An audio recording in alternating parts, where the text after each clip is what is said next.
ಅಹಂಭಾವ ಪಡ್ತಾನೆ ಅದ್ರಲ್ಲಿ. ನಾನು ದುಡ್ಡು ಕೊಟ್ಬಿಟ್ಟು ಗೆಲ್ತೀನಿ, ನೀವ್ ಎಷ್ಟೇ ಕಿರ್ಚ್ಕೊಳ್ಳಿ, ಎಷ್ಟೇ ಬಾಯ ಮಾಡ್ಕೊಳ್ಳಿ, ನನಗೆ ನೀವ್ ಯಾರು ಲೆಕ್ಕಿಲ್ಲ. ನಾನು ಅವತ್ತಿಗೆ ದುಡ್ಡು ಕೊಟ್ಬಿಟ್ಟು 2,000 ಕೊಡೋಕೆ 2,500 ಕೊಡ್ತೀನಿ, ನಾ ಗೆದ್ಕತ್ತೀನಿ. ಈ ಅಹಂಭಾವದಲ್ಲಿ ಈ ಅಹಂಗಳಿದ್ದಾರೆ ಅವರು. ನಿಮ್ಮನ್ನ ದುಡ್ಡು ಕೊಟ್ಬಿಟ್ಟು ಕೊಂಡ್ಕೋಬಹುದು ನಾವು ಅನ್ನೋ ಲೆಕ್ಕಾಚಾರದಲ್ಲಿ ಎಲ್ಲಾ ರಾಜಕೀಯ ಪಕ್ಷಗಳು ಆಟ ಆಡ್ತಾರೆ. ನಮ್ಮ ಹಕ್ಕು ಅದು ಬೆಲೆ ಕಟ್ಟಲಾರದ ವಸ್ತುನೇ ಮಾಡ್ತಾ ಇದ್ರಿ ನಾವು. ಇದಕ್ಕೆ ಓಟ್ ಹಾಕಕ್ಕೆ ನಾವು ಬೆಲೆ ಕಟ್ಟಕ್ ಆಗಲ್ಲ. ಅದಕ್ಕೆ ಮತದಾನ ಅನ್ನೋದನ್ನ ಏನ್ ಹೇಳಿ, ಮತದಾನ ಅದನ್ನ ಬೆಲೆ ಕಟ್ಟಕ್ ಆಗಲ್ಲ. ಆ ಬೆಲೆ ಕಟ್ಟಕ್ ಆಗಲ್ಲ, ನಾವು ಬೆಲೆ ಕಟ್ತಾ ಇದೀವಿ. ಏನು ಕನಿಷ್ಠವಾಗಿ ಬೆಲೆ ಕಟ್ತಾ ಇದೀವಿ. ಮತ್ತೆ ಯಾರು ನಾವು ಕಳ್ರ ನಾವು ಯಾರು ನಾವು ಮೋಸಗಾರ ತಾನೆ. ಆಮೇಲೆ ಎಷ್ಟೊತ್ತ ದುಡ್ಡು ಇಸ್ಕೊಂಡವ ನಾವು ಎಲ್ಲ ರಾತ್ರಿ ಹೊತ್ತೆ ಇಸ್ಕೊಳ್ಳೋದು. ಯಾರು ಆಗಲ್ಲ ದುಡ್ಡು ಇಸ್ಕೊಂಡವ.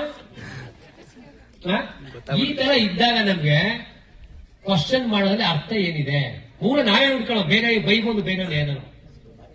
ಫಸ್ಟ್ ನಾನು ಸರಿಯಾಗಿರ್ಬೇಕು. ನಾನು ಸರಿ ಇಲ್ಲದೆ ಸಮಾಜನ ಕೇಳಕ್ಕಾಗಲ್ಲ. ಅವನ್ ನಮ್ಗೆ ದುಡ್ಡು ಕೊಟ್ಟಿರ್ತಾನೆ, ಅವನು 5,000 ಕೋಟಿ ಕಳ್ಳ, ನಾವು 2,000 ರೂಪಾಯಿ ಕಳ್ಳ